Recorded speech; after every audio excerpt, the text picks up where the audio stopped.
If you want to get an A star in your GCSE poetry essay questions, you are in the right place. In today's lesson, I am going to teach you how to write a really solid introduction. I'm going to show you a formula you can use for any poem that you are faced with in the exam. And I'm going to show you a complete example as well. I'm also going to teach you how to write a body paragraph. What do you need to include in every body paragraph to ensure you are getting top marks in the exam? Again, I'm going to show you an example based on Ted Hughes's poetry. And finally, I'm going to show you a solid conclusion as well, so that you really leave the examiner with something impactful. But that's not all. Stick around till the very end, because I've been teaching this for a long time. And based on my analysis, I'm going to give you my predictions on the top 3 poems I think are going to come up in the June 2024 exam series. So without further ado, let's get started. So this is the exam question that we are going to take a look at today. We have to have a question in order to kind of unpack what the structure needs to look like. So we are going to look at, how does Ted Hughes use words and images to powerful effect in Football at Slack? So say you open the exam paper and this is the question that you get. You first need to understand how to unpack the question, okay? Because the words and the images, this is the how, this is our analysis. So when we think about the what is the powerful effects that are created throughout the poem. What powerful effects are we left with as a reader? And how does Hughes then use words and images to achieve that? Okay, so let's read the poem. Hopefully, if you're studying Ted Hughes, you should know this already. These should be, very much embedded in your brain. But again, in order to look at how to write the introduction, etc., we need to read it. So let's read the poem. Between plunging valleys on a bare back of hill, men in bunting colours bounced, and their blown ball bounced. The blown ball jumped, and the merry-coloured men sprouted like water to head it. The ball blew away downwind. The rubbery men bounced after it. The ball jumped up and out and hung in the wind over a gulf of treetops. Then they all shouted together, and the blown ball blew back. Winds from fiery holes in heaven piled the hills, darkening around them to awe them. The glare light mixed its mad oils and threw glooms. Then the rain lowered a steel press. Hair plastered, they all just trod water to puddle glitter. And their shouts bobbed up, coming fine and thin, washed and happy, while the humped world sank floundering, and the valleys blued unthinkable under the depth of Atlantic depression. But the wingers leapt, they bicycled in air, and the goalie flew horizontal, and once again a golden holocaust lifted the cloud's edge to watch them. And of course, Football at Slack comes from Hughes's collection Remains of Elmet, which was first published in 1979. I do have a really in-depth analysis of this poem. I will link it in the corner for you. So if you need to go and watch that in order to have a really comprehensive understanding, please do. I have them for all 15 poems. Okay, so you're in the exam and you just want to have a really clear structure, a really clear formula you can use in order to write a really solid introduction, just to get you off to a great start. So you can follow this exact structure. Start with the poem title, followed by a comma, and then write published in Hughes's collection.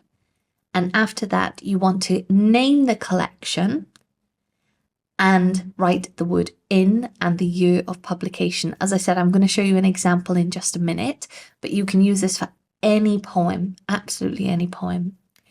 And then depicts. And then after depicts, you're going to write a 1-sentence summary of what the poem is literally about. Now, my key point here is do not include any analysis here. That comes later. So do not tell me about the thematic concerns. Do not tell me about the techniques that are used. Just tell the examiner what's the poem about. Literally, what's it about? Once you've done that, this is where you then include your thesis statement. I'm just going to get a pointer just to make it slightly easier. So a thesis statement is basically just your response, your answer to the text. Okay, so your thesis statement is where you answer the essay question, and you do that by outlining the 3 points you are going to make in the essay. This will be your 3-point sentences for each body paragraph. So in this case, it is the question, how does Ted Hughes use words and images to powerful effect in the poem? Okay, so there's your structure. Let's see how that structure transpires into an example answering that question. So, Football at Slack, published in Hughes's collection Remains of Elmet in 1979, depicts a lively football game played during a storm on a hill in Yorkshire. In the poem, Hughes uses words and images to powerful effect by bringing the game to life for the reader through its lively description of the men, personifying nature and exploring its transformative abilities, and finally, exploring humans' resilience in the face of challenges. So you can see I followed that exact formula. So at the beginning, I've got the name of the poem, followed by published in Hughes's collection. I then write the name of the collection and in which year it was first published. Then I've used the word depicts, which is synonym for shows. And then literally, what does it show us? It shows us a football game played during a storm on the hill in Yorkshire. No analysis, surface level meaning. And then here is my thesis statement. So in the poem, Hughes uses words and images to powerful effect. So I am lifting the words of the question to make sure that I am addressing that in my introduction, showing the examiner I have full understanding of what is expected of me. And then I have my 3 points. The first, bringing the game to life for the reader through its lively description of the men. My second is going to be personifying nature and exploring its transformative abilities. And finally, my third body paragraph is going to be exploring humans' resilience in the face of challenges. Okay, let's move on to body paragraphs. Body paragraphs are a little bit more fluid than the introduction. The introduction, you can follow that exact structure for any poem. For body paragraphs, it can vary, but these are the things that you need to make sure you are getting into your essay. So you want to start each body paragraph with a clear point sentence. Keep it short, keep it sweet. Tell the examiner, this is what I'm going to explore. Then you're going to embed your quotation. What do I mean by embed? You're not just going to start your second sentence with the quotation. You need to give some context to where it sits within the essay, within the poem, sorry. After you've embedded your quotation, you are then going to explain that quote very, very briefly, surface level once again, to show the examiner you know what you are talking about. You know what is happening at this particular point, and you know what purpose the sentence serves. You are then going to analyze word choice. Okay, so look at a particular word or a particular phrase that is used and its purpose. How does it support your point sentence? And you also need to include technique analysis.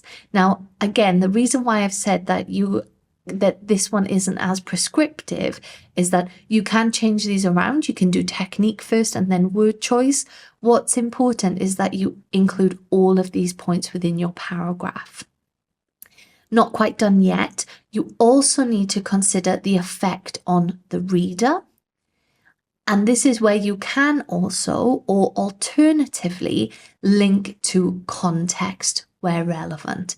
So maybe about Hughes's life. If you're doing the Jaguar, for example, he obviously worked in a zoo, in a London zoo, and he saw the Jaguar through the kitchen window, and that's what prompted him to write it.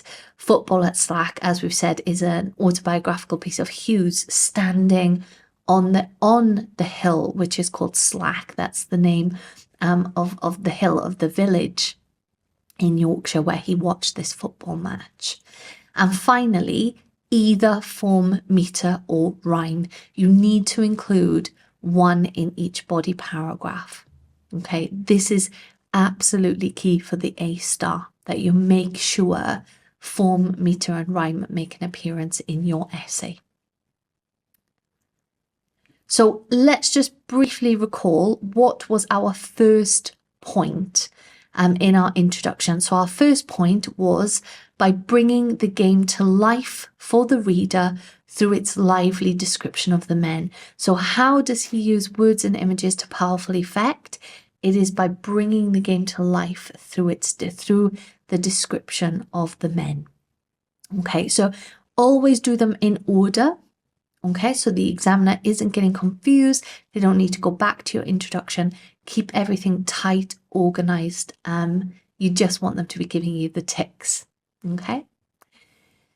So here is an example response then to that paragraph, okay, to that point sentence. I'm going to read this, and then once I read it, we're going to go through a checklist and make sure that I have included all of those 7 points that I just spoke about for your body paragraph. The game is powerfully brought to life for the reader through the lively description of the men. As Hughes first glimpses at the match, the men are seen in bunting colours, bouncing, and their blown ball bounced. Opposing teams are seen in colourful kits as they energetically chase the ball across the field. The lexical choice of bunting not only suggests an array of bright colours adorning the pitch, but holds connotations of celebration, as a team's goal is to beat their opponents. The repetitive plosive be used in the opening stanza and the enjambment reflect the movement and energy of the players, making the reader feel as if they are watching the match alongside Hughes on the hills of Yorkshire, Slack, powerfully drawing the reader into the poem. The liveliness of the men is further emphasized through the lack of a set meter.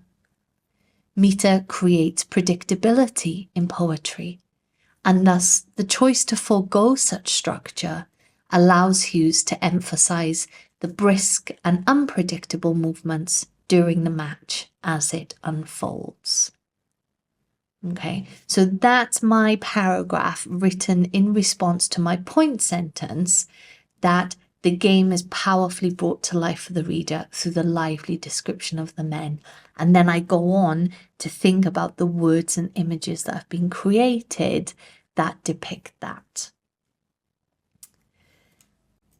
So now let's do a little checklist. So just running through what I said previously, you need your point sentence, you need to embed your quotation, you need to explain your quotation, you need to analyze word choice, analysis of technique, effect on the reader, or alternatively, and a link to context where relevant, and finally, either form, meter, or rhyme in each body paragraph.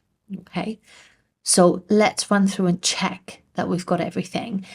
Just before we do that, if you're finding this video helpful, please do like and subscribe to my channel. It really helps and I can continue making more videos for you.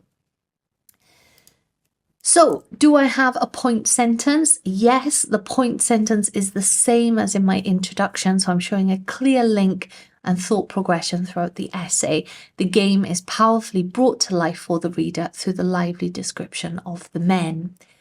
Then you need to embed your quotation. So as I said, you don't just want to open your second sentence saying, in bunting colours bouncing. You need to give contextual information to what is happening at the point where your quotation begins. So as Hughes first glimpses at the match, the men are seen in bunting colours bouncing and their blown ball bounce. So I'm showing at what point in the poem this quotation comes from and what's happening. After that, after you have your quotation, you want to give a very brief, a short explanation. What does the quote mean on a surface level? Opposing teams are seen in colourful kits as they energetically chase the ball across the field. So I am literally just saying, what is it that can be seen from this quotation? This shows your AO1, your knowledge and understanding of the poem. After that, you want to have your analysis of word choice. Let's make sure that's what I've done.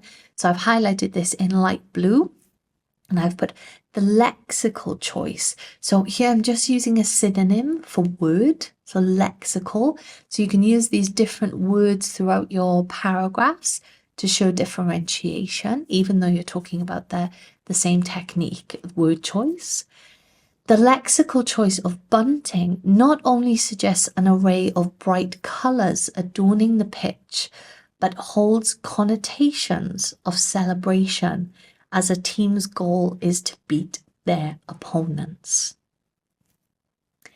Okay, so here I'm thinking about the connotations of the word and what does that mean? How does it create this lively description of the men? Well, bunting is often used in celebrations, they're put up for birthday parties and when people win awards, and thus I am making that link there to this very lively description of the men celebrating goals and enjoying the football match itself. Then we need to have our technique analysis. So this is what we call layered analysis. So we're not just leaving it at one level, thinking, how else is this created by Hughes in his work? So here I've got the repetitive plosive B, and you can see that if you want to look at a particular sound, consonants, assonants, sibilants, or a plosive sound, you just use the dash and then put the letter that you're referring to. You don't have to write out all of the words of bunting, bouncing, blown ball. The repetitive plosive B used in the opening stanza and the enjambment. So I've put these two together because they both, for me in this analysis, they serve the same purpose. They reflect the movement and energy of the players. And then what I've done is I've linked this to the effect on the reader. So what effect does this plosive sound and the enjambment have on the reader? Well, it makes the reader feel as if they are watching the match alongside Hughes on the hills of Yorkshire. And then I've put slack in brackets to really show I understand the context. Football at Slack is football in this village on the hillside of Slack. So you're going to pick up AO1 marks.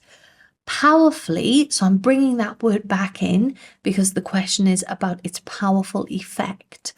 Powerfully drawing the reader into the poem.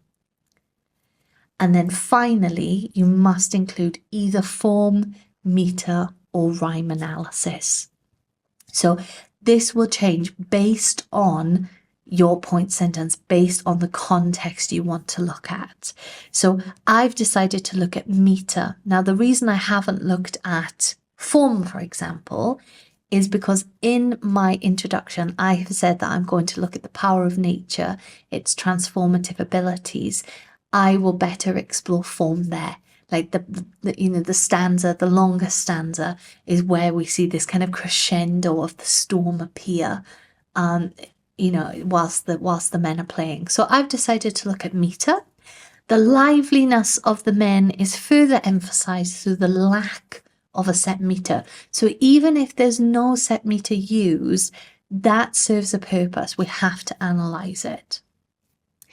And then I've said why, because meter creates predictability in poetry, and thus the choice to forego such structure allows Hughes to emphasize the brisk and unpredictable movements during the match as it unfolds.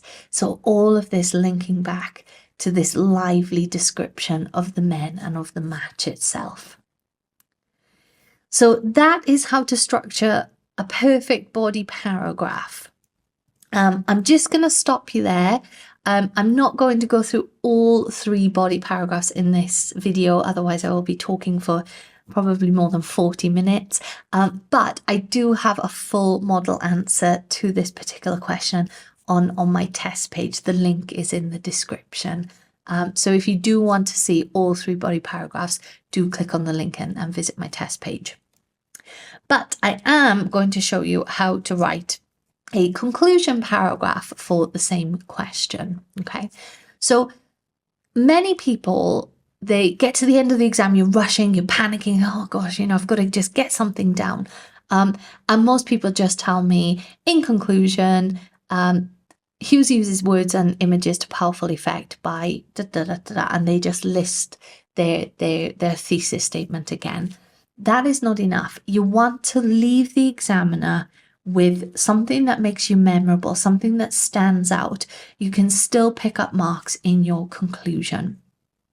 You can reiterate your thesis statement, that is absolutely fine, but what you really need to make sure you include is consider the poet's intent. Consider his or her, in our case his with Ted Hughes.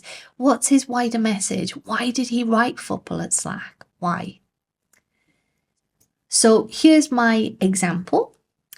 In summary, Hughes uses words and images to powerful effect in Football at Slack through his lively depiction of the players, the transformative powers of nature, and humans' resilience in the face of hardships. The collection, written as a return to Hughes's childhood and relationship with nature, may suggest that pleasure and enjoyment can be gained from the most simple things in life. In this case, the game and the rain, if one takes the time to stop and look. So my bit in red, I've reiterated my thesis statement, but I've used synonyms, so I'm not repeating. So I've used players instead of men. I've used hardships instead of challenges. So just in changing some of the vocabulary, you're getting the same point across, you're showing consistency, but it's not becoming repetitive. But the bit in blue, this is that key bit that's going to allow you to pick up more marks. Because here I'm showing my understanding of the collection remains well met, which brings a nice link to my introduction. And then I'm really considering, like, why did he write it? Like, I feel as if it's written to show us that, even the most kind of mundane things that we think are part of everyday life are actually quite beautiful. Even nature is depicted as, being an awe-inspiring phenomenon for the players themselves. Okay, so before I let you go, don't forget, I'm just about to tell you what I think my 3 predictions, my 3 top guesses for the poems that are going to come up. I cannot say this enough. Please study all 15 poems. People ask me all the time, can I just study half? Can I just study all the poems? Make sure that you know them all so that when you walk into the exam, you're confident, you're ready to go. As I said, I've got videos for all 15. But based on my analysis, my 3 predictions for June 2024 are as follows. I think wind has a high possibility of coming up in the exam. Basically just based on analysis and looking at what poems have come up, which ones haven't yet. And so this is one of my top guesses. So the first one I am predicting is wind. The second one I'm predicting is the one that I've used as an example today. So hopefully if you do get that, you'll be in a very good position. I believe football at Slack may come up. It hasn't come up yet as an extract question. So that may be a potential. And my final guess for June 2024 is Cat and Mouse by Ted Hughes. So those are my 3 predictions. Do let me know which one you get in the exam and let me know how it goes. Do like and subscribe so I can keep making videos, and I will catch you in the next one. Bye guys.